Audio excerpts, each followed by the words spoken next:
Hey, what's going on everybody, and welcome back to our last episode for our Road to Genin series, and this is just going to be about what classes you should take as a newer player. Now you can watch this as a new player, or if you're a DM or just a friend that has new people getting into it, you can use this video or this list to kind of help them out, and let's hop right into it. Now, getting right into it, what you're going to want to do is go to your Orochimaru's Observations book. This is going to be where you're going to find all of your classes, and to kind of start us off here, I'm going to mention all of the classes, and first off, we have our 8, we will call them the default class options. So these are going to be your normal ones. They're not super funky. You can relate a lot of them to different D&D options, and that's going to be your Genjutsu Specialist. It's going to be your Hunter-nin, your Intelligence Operative, your Medical-nin, your Ninjutsu Specialist, your Scout-nin, your Taijutsu Specialist, and your Weapon Specialist. Okay, those are going to be the 8 main ones, and that's the exact order you're going to find them in the book.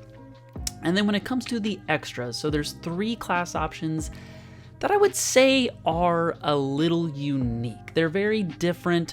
I would even say some of them are a little goofy, okay? So I would avoid these for your first character, and those are gonna be the Puppet-nin, Cooking-nin, and Science-nin.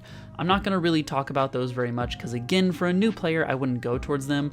Puppet-nin is a little self-explanatory, right? You get your puppet. It can be rough if you're controlling 2 things.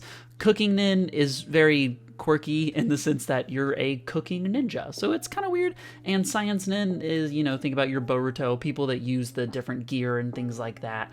It's very cool, it's very unique, but for a first character, new player stuff, would not recommend it. Now, before we get into talking about kind of where I rank the 8 in terms of new player playability and how good and easy they may be for them, I always want to iterate, play what you want to play. This list is just to give you an idea as to what might be easier and what might make a little more sense for players that aren't super comfortable with TTRPGs, and specifically Naruto 5e especially. Play what you want. Now, I would still stick to the main 8, but even though I'm going to talk about what I deem the hardest one, and I would recommend no new players do it, that doesn't mean it's like a hard no, okay? If it sounds fun to you, play it, because at the end of the day, that's what matters the most. So now that we have all that out of the way, getting into the list. So talking about the 8 main classes that I'm going to be talking about, I'm going to go ahead and go over all of them, and I'm going to go in reverse order of what I recommend. So the first class that I talk about is actually going to be the 8th best, or in this case, the worst class out of the default options for your newer players. And the things that I'm ranking these on are a couple of different aspects. One is going to be ease of play. Is it something that's easy to understand, easy to process, doesn't require maybe a ton of reading or things like that? 2 is going to be your combat impact, in the sense of how do you impact combat, and is it easy to impact combat in the way that you do? Which sounds complicated, but you'll understand once I start explaining it. And the third and final thing is just overall party usefulness, which sounds a little funky, but there are some classes that will tend to not be as useful to the party outside of combat as some other ones might lean you to be. So that's also what I'm taking into account here, because for a new player, when you don't understand that you kind of have to build for both combat and non-combat situations, certain classes can really lean you the wrong way. So those are kind of my main 3 aspects, and let's go ahead and hop into our list. Alright, now some of you may have guessed this one, but number 8 on the list is going to be Intelligence Operative. This one, in all honesty, is pretty obvious. For one, when it comes to the ease of access, there is no easy access, okay? This class is all about both in and out of combat, understanding the game at a pretty high level, knowing how combat works, knowing how to cheese maybe some out of combat encounters. That's what this is. So leaning into kind of the, splitting that into the combat and out of combat roles, when it comes to combat, your impact is very broad in terms of what it does. A lot of times your combat impact is helping positioning, helping give people extra attacks or extra actions. Sometimes it may be helping shield other people, maybe giving them advantages at the beginning versus in the middle or the end of combat, doing things like that, which can be extremely helpful and super useful. The only problem is you have to have a pretty deep understanding of how combat works to really make use of these things.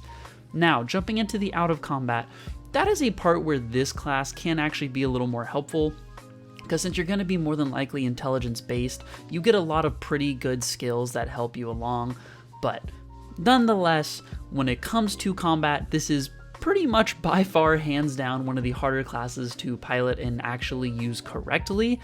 So please, for everything, if you have a genuine, fresh new player, don't hand them Intelligence Operative. This is actually one that you're just making it so much harder on them.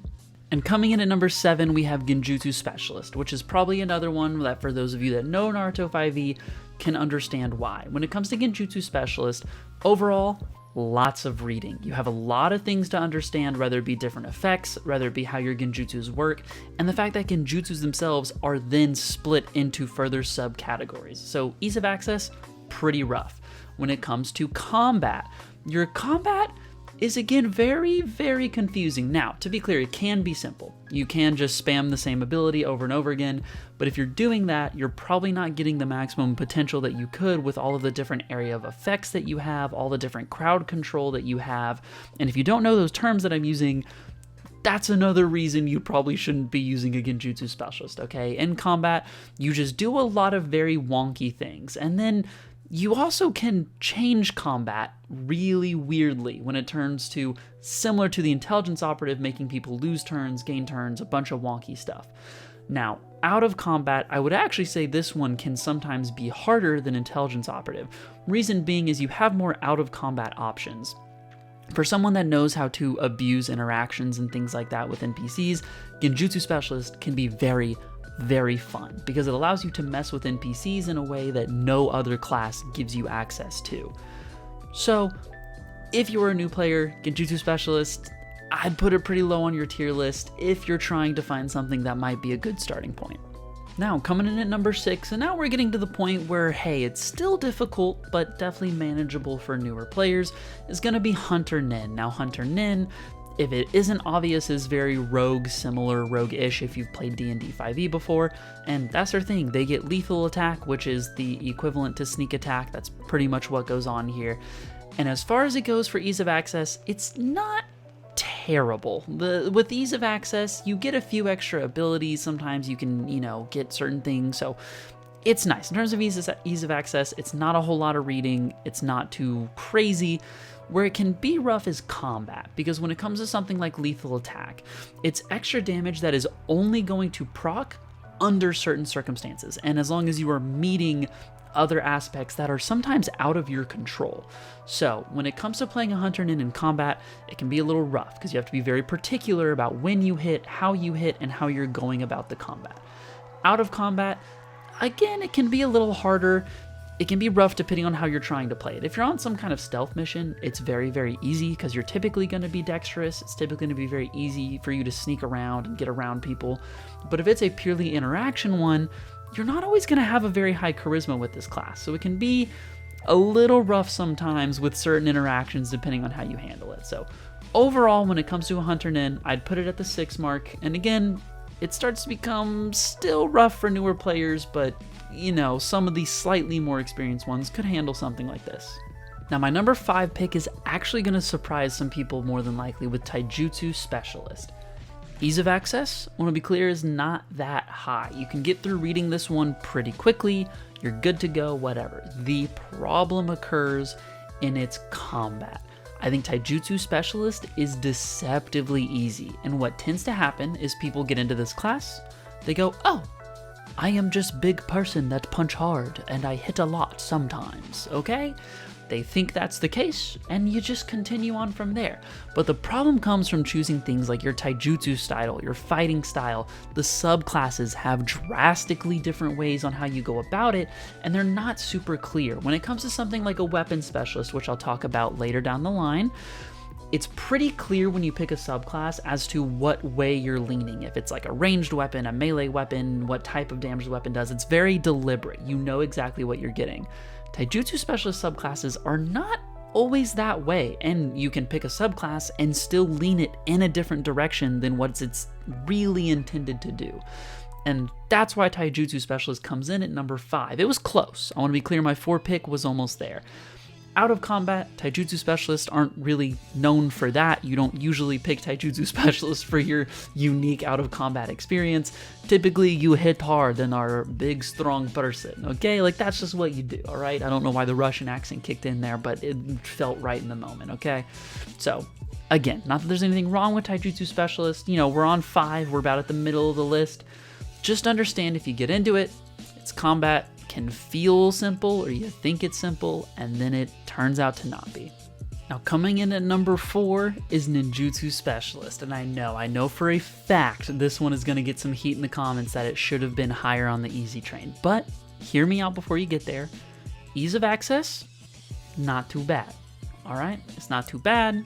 You read through, a lot of times it's pretty simple wording, it's not too complicated. The complications come in form of your combat and your choices in combat. If you want to be an effective ninjutsu specialist, you have to recognize that at max level, which I know that's excessive, so we can actually jump back up, you're going to have upwards of 15 different known jutsus at level 10. That is 15 different options, and I want to be clear, that's not including options that your clan may give you for free, that your subclass might give you for free, that you might learn through feats, that you might have other options, whatever. That's 15 base with no other options to consider, okay? So you have a lot to think about whenever you're taking your turn. Granted, whenever you're in a combat, you're likely going to have your main line. You're likely going to have your usual jutsu that you stick to and that kind of thing, and that can make it easier. But with 15 options, you're going to have some things for niche situations that will inevitably pop up, and so you have to be ready to handle those niche situations in combat. Now, in terms of out of combat, Ninjutsu Specialist is again pretty nice because of their intelligence-based stuff that they do, which can be very nice. It gives you some skills that are very helpful, and it can help you solve puzzles, things like that, depending on what kind of DM you have. So again, it's 4th, and let's remember that we are on now the top 50% of the list. So these are the 4 classes that I would actually probably start recommending for new players. This is one I would put on there. I would just unfortunately put it below the other 3 we have coming. And here we have made it to the top 3, and number 3 is going to be Weapon Specialist. Now this is one that, as I mentioned earlier, might again have some people, disagreeing, and that's okay. My logic with Weapon Specialist is 1, its ease of access is pretty high. There's not a whole ton of convoluted wording that you have to kind of fight through to understand, things like that. So for newer players, it's good in that sense. Another really nice part of Weapon Specialist is its combat tends to be very, very, very simple and straightforward. Because you're going to pick a fighting style, which can make things a little more complicated like Taijutsu Specialist, but at the end of the day, you're a weapon specialist, and you're going to pick a subclass that works with the weapon you want to use. It's very simple, and you can build your class to be as easy as I hit them 3 times in my turn, and that does a lot of damage. Your jutsus, you don't have a whole lot known, so you're not going to have a whole lot of choices, but a lot of times they're going to be things like buffing jutsus that make you stronger, or that make your weapons hit harder, or something along those lines. That is why I think Weapon Specialist can be so simple compared to some other ones, is it's very, very easy to build a Weapon Specialist and build a line that has a very clear goal in terms of its combat. Now, out of combat is a little bit where Weapon Specialist is actually going to struggle, and why I think you could argue to put it a little lower. When it comes to building, in terms of, building the character, you can be strength or dex, kind of depends on the weapon you're using and what you're going for. But when you're out of combat, usually your mental stats aren't going to be super high. They're going to kind of be your dump stats a lot of the time. You may have one that's decent, but that's about it. So out of combat can be a little rough. You also don't usually get a whole lot of out of combat options in terms of what the class gives you, but as for combat and ease of access, they were too high not to give Weapon Specialist this spot on the list. And at number 2, we are in upper echelon of your top 2 classes that I think are good to recommend for new players. Medical-nin. It is so simple. Ease of access? There. Not super tough to read, not too many convoluted things. Sometimes you deal with some alternate conditions that may be a little funky.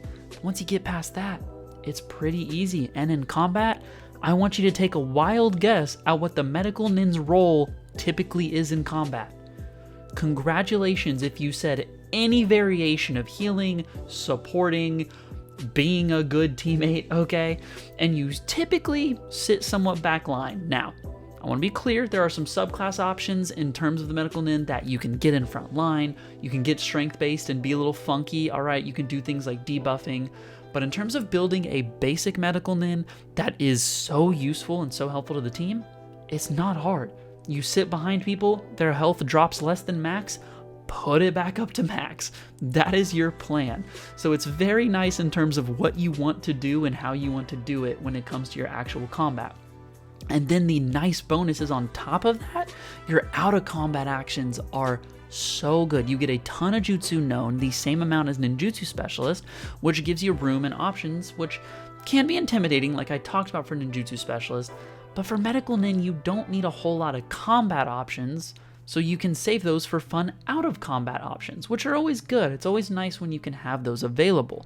And your wisdom is going to be high in most of your Medical-nin builds, which again provides you some really, really nice out-of-combat skills that your party members or other people won't usually have access to, or maybe not have access to, but won't have nearly as good of checks for those different things. So that's why Medical-nin, I highly recommend, is a great choice for new players. I think it's very, very useful as well if you have 2 experienced and 1 new, assuming it's a party of 3. You can put those 2 experienced players on some of the funkier, up-close roles that need to worry about their positioning, and slap the new guy or the new person on Medical-nin. Let them sit back and do their thing. And finally, what I deem to be the single best option for new players is Scout-nin. And the reason is very easy. Assuming you start at level 1, you simply pick a fighting style, and you get some pretty simple class features to go with it. As you level up, not until level 3 do you get to decide the route you want to take in terms of what you want the class to do. And the beautiful thing about that is, as you go in through 1st and 2nd level, you can kind of see, oh, I don't really like fighting up close. I want to go for more of a ranged person. I want to go for someone that maybe uses a lot of jutsus, or maybe doesn't use a lot of jutsus. You have a ton of branching options that are very clear and very defined. I talked about earlier how options can sometimes be a bad thing in terms of new players, but when your options are simple and your options are very, very clear, such as most Scout-nin subclasses and things like that, it's perfect for a new player because it lets them try things out while realizing, okay, well, this is the side I want to go to. Not only that, and so that helps you with combat inherently, right? Getting to choose a very clear direction to take. But on top of that, you get to be so good at so many skills. Okay, that is one thing that the Scout-nin is perfect for, is they can be a bit of your skill junkie, right? The person in the party that needs to just handle a bunch of nonsense, they can be great for that. And to me, that is no better thing for a new player than to have them feel super useful almost all the time, because they get to be pretty easy, pretty basic in combat, and then out of combat, you're going to be asking them to do a lot of different checks and getting their character to do a lot of unique different things. So that is why Scout-nin is my number 1. I don't think it's close. It is amazing for a lot of new players. So there you have it. Those are my top classes for all of you new players stepping in, or maybe you people wanting to help your new players out. Now, this list can be shifted. Maybe you feel one way or the other, and if you do feel differently, let me know down in the comments. I would love to read if y'all think my list is completely backwards and I don't know what I'm talking about. It's always interesting to hear people's differing opinions, especially in terms of difficulty of a game like Naruto 5e, which can be pretty convoluted at times. But nonetheless, I hope you all enjoyed. I hope this was helpful. I think this is a nice little bow to tie off the Road to Genin series, and I will see you all on the next one. Peace out.